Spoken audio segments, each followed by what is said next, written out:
터키와 그리스 경계를 보면 반모섬이라는 섬이 실제로 존재를 합니다. 이 섬은 사도 요한의 유배지요, 요한계시록이 쓰여진 섬이 되겠는데요. 사도 바울이 64년경에 순교를 하고 사도 요한이 에베소 교회에 감독으로 가게 됩니다.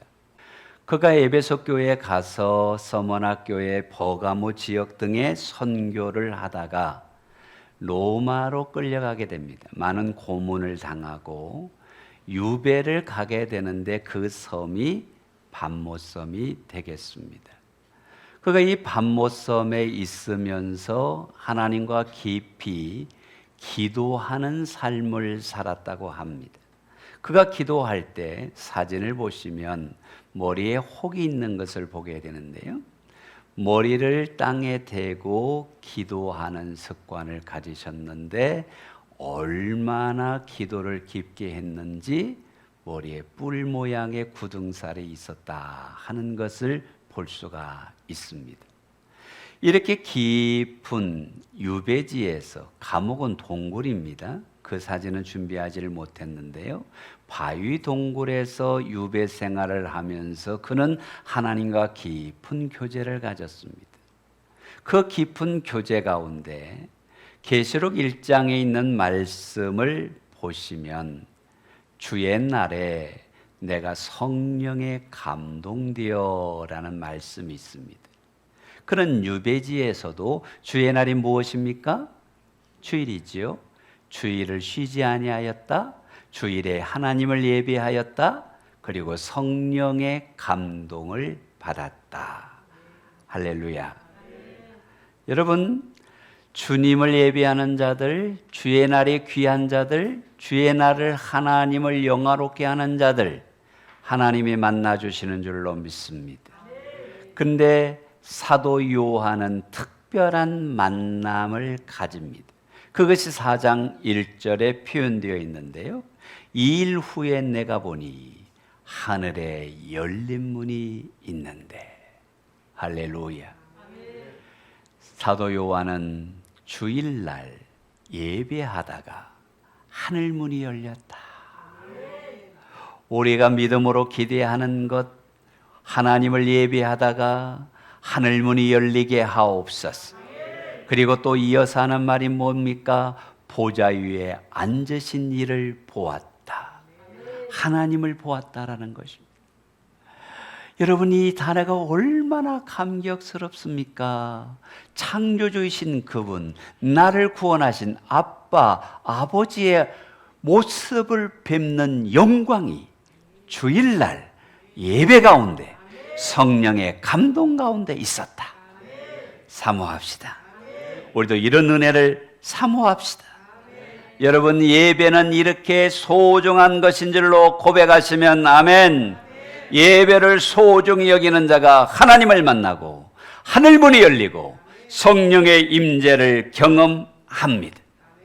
그래서 예배자의 행복을 한 분이 이렇게 표현했습니다. 어린 나이가 엄마의 풍성한 젖꼭지를 물고 행복에 잠긴 것과 같다. 내가 아버지 하나님의 품에 안겨 하나님의 은혜를 누리고 위로부터 오는 은혜를 받고 이슬비의 축복을 받고 신령한 은혜가 역사하며 나의 영이 기쁘고 감사하고 찬양하며 영광 돌립니다. 이 믿음을 고백하는 순간이, 이 은혜에 젖어 있는 순간이, 이 사랑에 기뻐 즐거워하는 순간이 예배다. 우리 예배가 이런 예배가 되기를 우리 주 예수 그리스도의 이름으로 축복합니다. 예배가 왜 성공해야 하냐면 악화가 악화를 구축한다는 그레셈 법칙이라는 말이 있습니다. 예전에 지폐가 도입되기 전에 금이나 은이 화폐였던 시절이 있습니다. 그런데 나라에서 보유한 금과 은이 작아지니까, 예를 들면 한 돈이 25만 원이면 한 돈이 화폐였는데 반돈을 가지고 한 돈이라고 발행한 때가 있었습니다. 그렇게 사람들이 진짜 한 돈은 장롱 속에 숨겨놓고 반돈짜리만 화폐로 사용을 했단 말입니다. 그것이 나쁜 돈이 좋은 돈을 대체한다라는 것이 그레셈 법칙입니다. 여러분, 신앙은 은혜를 못 받으면 내 신앙이 떨어지고, 신앙이 떨어지면 더 은혜를 못 받습니다. 그런데 은혜를 받으면 기쁨이 생기고, 기쁨이 생기면 사모함이 있고, 더 큰 은혜를 받기 위해서 하나님께 나아가기를 집중한다라는 것입니다. 내가 떨어지는 자가 되어야 되겠습니까? 은혜가 깊어지는 자가 되어야 되겠습니까? 그것은 내가 선택하는 것입니다. 그래서 우리는 예배를 사모하자. 사모함을 계시록 3장 22절에 이렇게 말씀합니다. 귀 있는 자는 성령이 교회들에게 하시는 말씀을 들을지어다. 들을지어다. 메시지를 들을지어다. 말씀을 사모할지어다. 내가 보니 하늘이 열리고 성령님이 임재하시고 하나님의 보좌에 앉으신 것을 보는 주일이게 되기를 축복합니다. 여러분, 올바른 예배자에게, 예배의 성공자에게 주어지는 첫째 은혜가 무엇이냐면 하늘 문이 열리는 것을 기억하시기를 바랍니다. 다시 1절 말씀을 한번 같이 봉독합니다. 시작. 2일 후에 내가 보니 하늘에 열린 문이 있는데 내가 들은 바 처음에 내게 말하던 나팔 소리 같은 그 음성이 이르되 이리로 올라오라. 이후에 마땅히 일어날 일들을 내가 내게 보이리라. 아멘. 내가 보니 무엇을 봤다는 겁니까? 하늘을 봤다라는 것입니다. 믿음으로 봅시다. 은혜로 봅시다. 하나님을 사랑하며 사모하며 봅시다. 여러분, 요한은 상황으로 보면 노령입니다. 그는 고문을 당했습니다. 밤모섬에 유배를 당했습니다. 동굴에서 생활을 하고 있습니다. 빛이 들지 않는 그 동굴에서 힘든 그가 바라본 것은 환경이 아니었다는 것입니다. 노령의 나이가 아니었다는 것입니다. 하늘을 바라보니, 하늘을 우러러보니, 하나님을 바라보니, 아멘, 아멘. 우리가 하늘을 바라보니 뭐가 열립니까? 하늘문이 열린다. 은혜의 문이 열린다. 성령님이 역사하신다. 아멘. 이리로 올라오라. 장차 이를 너에게 보이리라. 사랑하는 성도 여러분, 믿음으로 하늘문이 열려지기를 주님의 이름으로 축원합니다. 아버지를 떠난 자는 둘째 아들처럼 피폐해집니다. 그러나 하나님을 바라보고 하나님께 나아가는 자는 하늘문이 열리는데, 성경의 하늘문이 열린 사건들을 보면 우리에게 더 큰 도전과 은혜가 됩니다. 여러분, 예수님께서 요단강에서 침례를 받고 올라오셨을 때에 하늘이 열렸습니다. 비둘기 같은 성령님이 임재하셨습니다. 왜 우리가 하나님을 바라봐야 할까요? 왜 하늘문이 열려야 할까요? 성령님이 역사하시기 때문에, 은혜를 부어주시기 때문에, 하나님의 은혜를 누리기 때문에. 아멘. 바울이 회심을 하니까 하늘문이 열렸습니다. 그는 이 땅에 있으면서 천국을 봤습니다. 그것을 삼층천이라고 표현을 했습니다. 하나님의 나라를 본 바울, 얼마나 감동이었습니까? 나는 하루라도 빨리 그 나라에 가서 그 하나님의 나라에 하나님을 예배하며 살고 싶은데, 그가 이 땅에 남아있는 유일한 이유는 영혼을 구원하기 위함이라고 고백하지 않습니까? 예수님을 경험한 자들이, 하나님의 은혜를 경험하는 자들이 공통적으로 고백하는 게 뭡니까? 내가 구름을 나는 것 같은 신명나는 신앙생활을 하는 것이 아닐까요?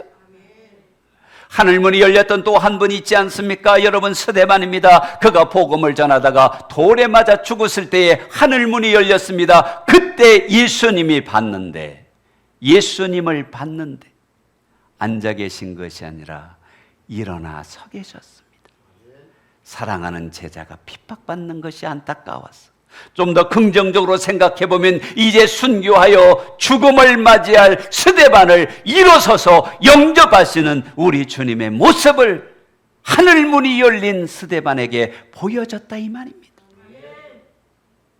주일은 이렇게 귀한 날입니다.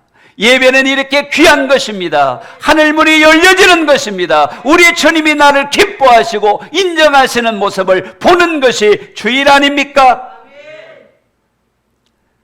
성도 여러분, 우리의 삶에, 우리의 가정에, 우리의 교회에 신령한 하늘문이 열려지시기를 바랍니다.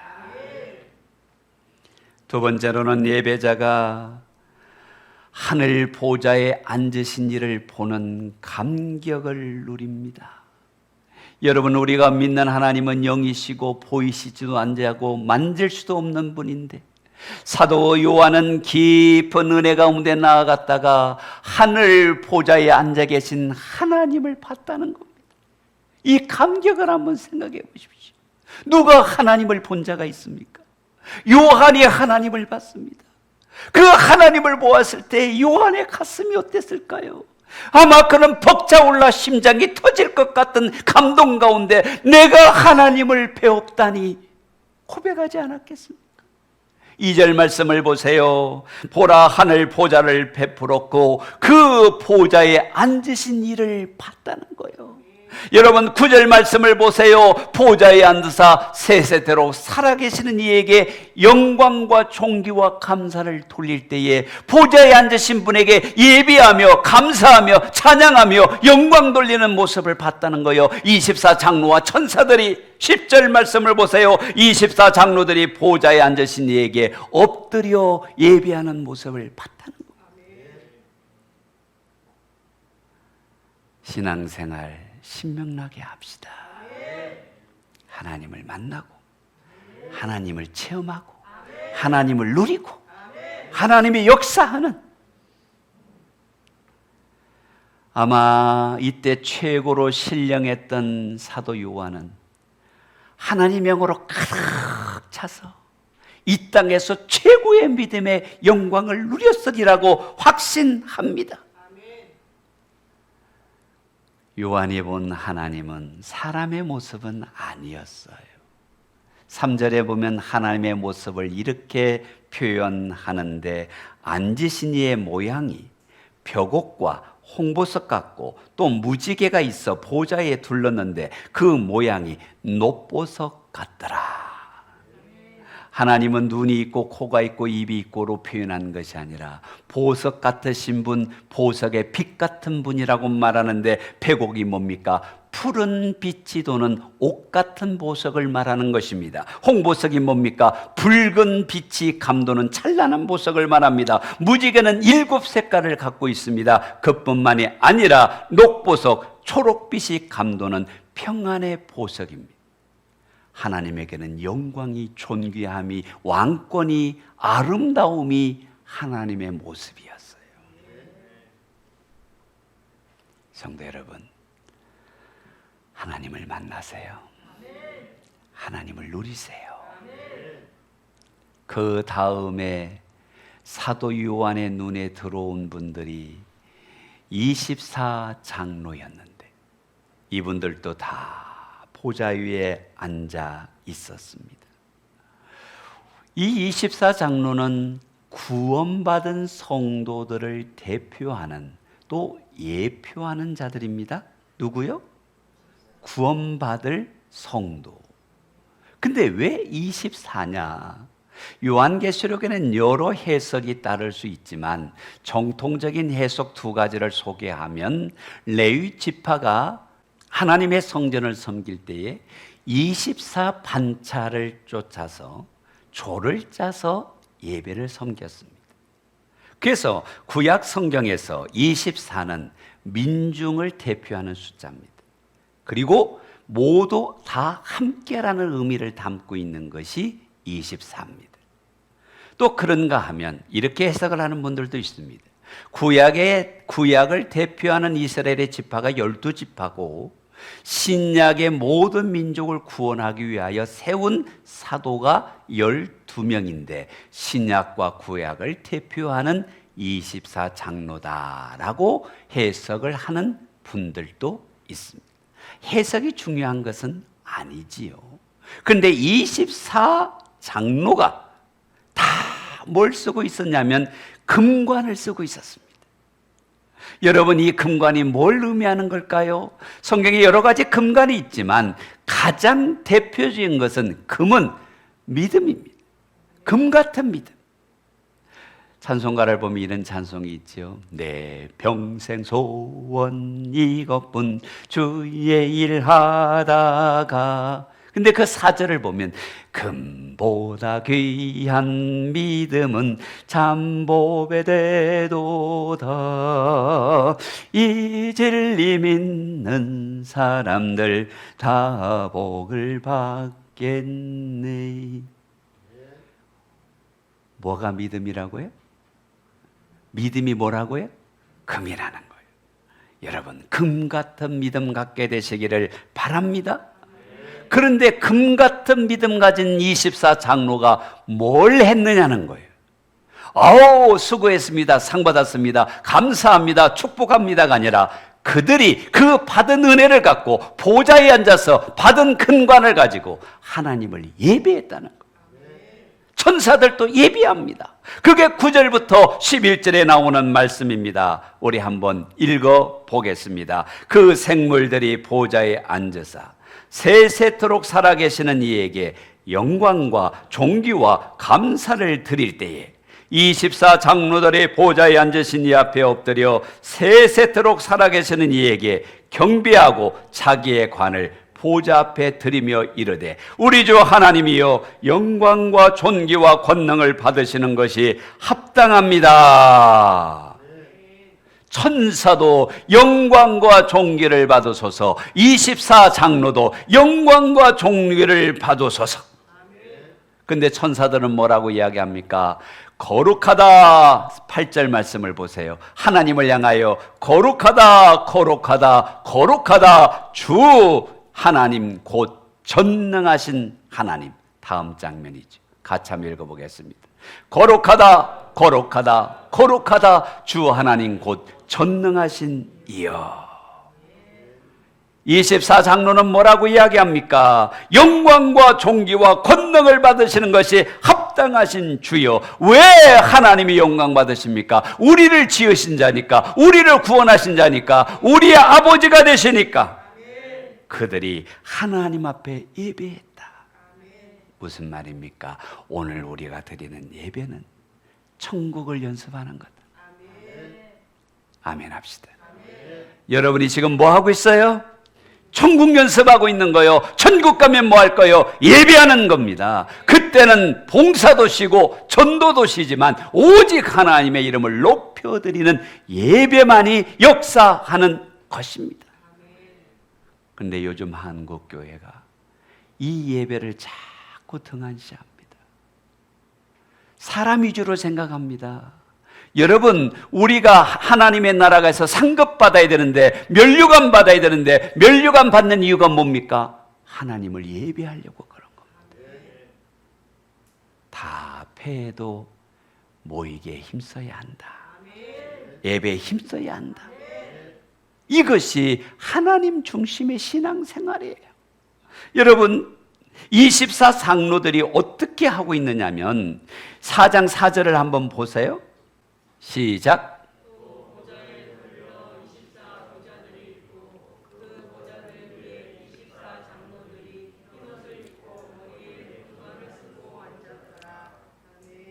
하나님의 보좌가 있어요. 근데 24 장로들이 금관을 쓰고 하나님을 중심으로 앉아 있어요.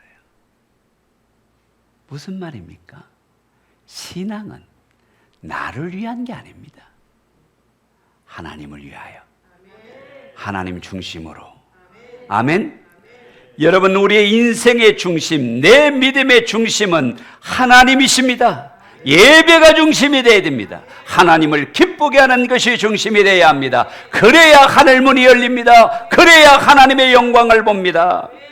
근데 많은 예배가 사람 위주로, 사람이 복받기 위해서, 사람이 잘 되기 위해서, 사람이 평안하기 위해서 변질되어 간다는 것입니다. 하나님을 위하여, 하나님 중심으로. 헨리 피처라는 분이 영국의 한 교회에 메시지를 전하기로 뉴욕의 한 교회 메시지를 전하기로 약속이 됐습니다. 대단한 설교가였습니다. 막 홍보를 하고 안 나오던 사람도 이웃 사람들도 주일에 참석을 했는데 이분이 건강이 안 좋아서 갑자기 예배를 못 오신 거예요. 그분의 대타로 동생인 토마스 비처라는 분이 주일날 설교로 왔는데 설교자를 소개하니까 사람들이 실망한 거예요. 누가 와야 돼? 헨리 워드 비처가 와야 되는데 토마스 비처가 왔어. 그렇게 실망한 거예요. 어떤 사람 심지어 일어나서 나가려고 그래. 그때 헨리 비처 목사님이 설교하기 전에 강고를 하나 드리겠습니다. 지금 예배 중간에 일어서고 계신 분들 말고 혹시 앉아 계신 분들 가운데도 헨리 워드 비처를 예배하러 오신 분은 빨리 일어나서 나가시기 바랍니다. 우리는 하나님을 예배하려고 모였습니다.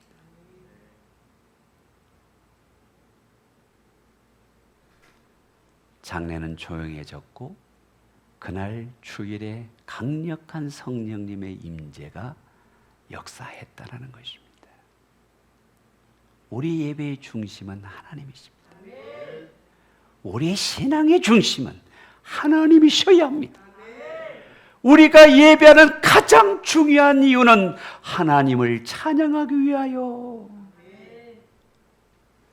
그런데 A.W. 토저가 이런 말을 했습니다. 그리스도인들의 모든 실패는 예배의 영광을 경험하지 못한 데서 기인한다. 예배의 은혜가 되고 예배가 감동이 되고 예배가 능력이 되면 기쁨이 더해지고 사명이 더해지고 주님을 기뻐하는 일에 내가 헌신할 수 있는데 예배 시간에 졸면 그 다음에도 기쁨이 안 되고 예배를 사모하지 못하면 그 다음에도 점점점 신앙에서 낮아지게 된다는 거예요. 예배에 성공하자. 하나님 중심으로. 그런데 여러분 기억하십시오. 이 24장로들이 뭘 쓰고 있었습니까? 금관을 쓰고 있었습니다. 예전 성경에는 면류관이라고 표현을 했는데요. 요즘은 올림픽을 하면은 금메달, 동메달, 은메달 이런 걸 주지만 예전에 아테네 올림픽이 시작될 때는 머리에 면류관을 주었습니다. 그런데 여러분 기억하셔야 합니다. 여기에 24장로들이 흰옷을 입었어요. 그리고 면류관을 썼습니다. 기억하셔야 합니다. 흰옷은 구원받는 예수 그리스도의 보혈의 능력을 의미하고 면류관은 상급을 의미하는 것입니다. 구원받는 건 다 공짜예요. 예수의 피로 누구나 구원받아. 그러나 상급은 믿음으로 헌신하는 자들만이 누리는 은혜인 줄로 기억하시기를 바랍니다. 우리가 이왕 신앙생활하는 것 상급 있는 자가 됩시다.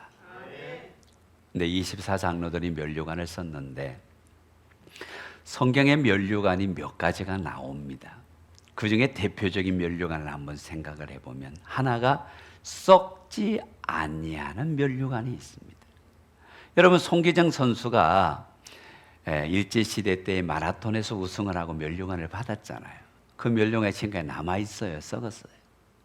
세상의 면류관은 여러분 여러 가지가 있을 수 있죠. 건강도 면류관일 수 있고 부도 면류관일 수 있고 명예도 면류관일 수 있습니다. 그런데 그 면류관은 썩습니다.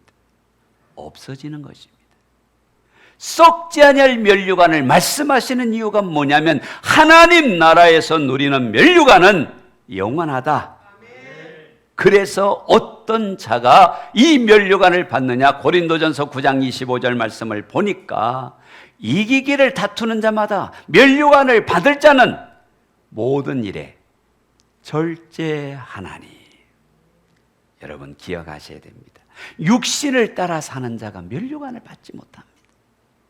성령을 따라, 말씀을 따라, 은혜를 따라 절제하며 살아야 면류관을 받는 자가 된다는 것입니다.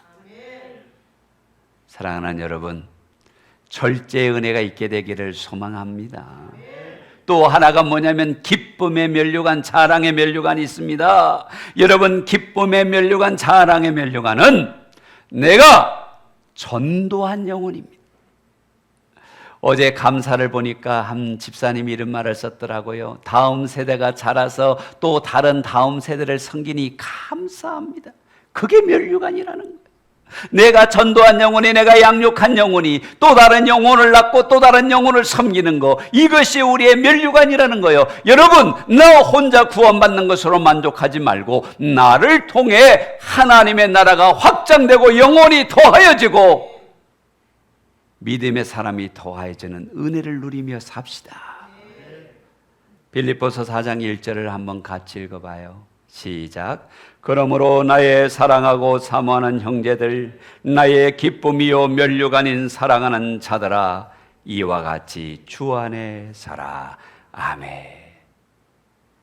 나의 면류관은 내가 세운 영혼, 내가 전도한 영혼, 내가 양육한 영혼, 성령님께서 은혜로 주신 영혼이 우리의 기쁨의 면류관이 됩니다. 면류관을 하나만 더 소개하면 생명의 면류관이 있습니다. 이 생명의 면류관은 시험을 잘 참는 자들에게 주어지는 면류관입니다. 여러분, 요한을 생각해 보십시오.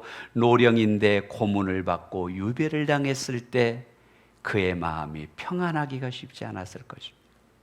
그런데 그는 머리에 혹이 생기도록 기도했습니다. 주일날 하나님을 예배했습니다. 하늘문이 열리고 하나님을 배웠습니다. 면류관입니다. 이것을 가르쳐 야고보서 1장 12절에 이렇게 말합니다. 시험을 참는 자는 복이 있나니, 시험을 찾는 자는 복이 있나니. 물질의 시험, 관계의 시험, 인생의 시험을 찾는 자는 복이 있나니, 시련을 견디어낸 자가 주께서 자기를 사랑하는 자들에게 약속하신 생명의 면류관을 얻을 것이기 때문이라. 어떤 자가 생명의 면류관을 받습니까? 마음의 시험, 관계의 시험, 환경의 시험, 믿음의 시험을 이긴 자가 하나님이 주시는 생명의 면류관을 받습니다. 옆 사람 축복합시다. 시험을 이기세요. 또 하나가 있습니다. 계시록 2장 10절입니다. 내가 죽도록 충성하라. 그러면 내가 생명의 관을 내게 주리라. 우리는 지난주일에 충성에 대한 말씀을 들었습니다. 아하, 우리가 충성하는 이유가 무엇인가? 하나님 앞에 생명의 관을 받아 누리려고. 작은 일에 충성하라, 맡은 일에 충성하라, 물질에 충성하라, 남의 것에 충성하라, 하나님의 일에 충성하라, 죽도록 충성하라고 성경은 말씀합니다. 사랑하는 성도 여러분, 이렇게 생명의 면류관, 영광의 면류관, 의의 면류관, 기쁨의 면류관, 썩지 아니할 면류관을 받은 장로들이 내 상급입니다 한 게 아닙니다. 그 관을 하나님 앞에 벗어 올리며 영광과 존귀를 받으소서. 우리가 상급받는 이유가 뭡니까? 하나님께 영광 돌리려고, 하나님을 예배하려고. 여러분, 본질을 파악해야 합니다. 내가 상 받는 것이 목적이 아니라 나의 상을 통해 하나님께 예배하려고. 할렐루야. 이런 면류관들을 받으려면 이 땅에서 반드시 써야 할 면류관이 있습니다. 그것은 가시면류관입니다. 예수님이 십자가 위에서 가시면류관을 쓰셨습니다. 그 면류관이 있기에 하나님의 영광의 보좌에 서신 것입니다. 여러분, 십자가 없는 영광, 십자가 없는 부활은 없는 것입니다. 이 땅에서 내가 가시면류관을 써야 하나님의 나라에 가서 썩지 아니할 영광의, 기쁨의, 생명의, 의의 면류관을 받아 누릴 수 있는 것입니다. 하늘의 면류관을 쓴 자 중에서 가시관 안 써본 자가 없는 것이지. 우리는 내일 이 땅에서 가시관을 쓰고 순교한 분들의 믿음을 우리가 가서 배우고 훈련할 것입니다. 사랑하는 백향목 성도 여러분, 하나님 앞에 하늘 상급받아 누리기 위하여 이 땅의 가시면류관을 믿음으로 받아 쓰는, 온전히 하나님을 기쁘게 하며 예배하는 여러분이 되기를 주님의 이름으로 축복합니다.